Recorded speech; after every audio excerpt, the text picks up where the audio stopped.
got an update on the coupe. I have removed the frame from the body, and somebody did some crazy stuff under here, but it is removed and ready to slide out from underneath.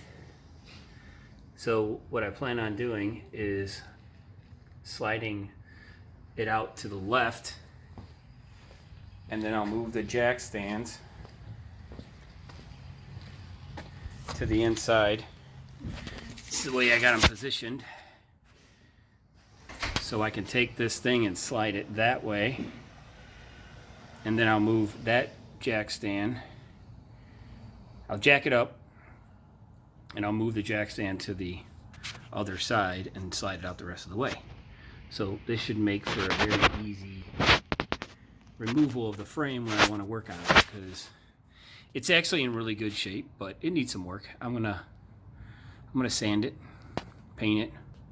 I got a couple holes I found in the back there that I'll patch up, and we've got new leaf springs and a 1970 Chevy Nova rear end right here, ready to go. I got to clean it up, and here's all the brackets for the rear end mount. So stay tuned for that assembly.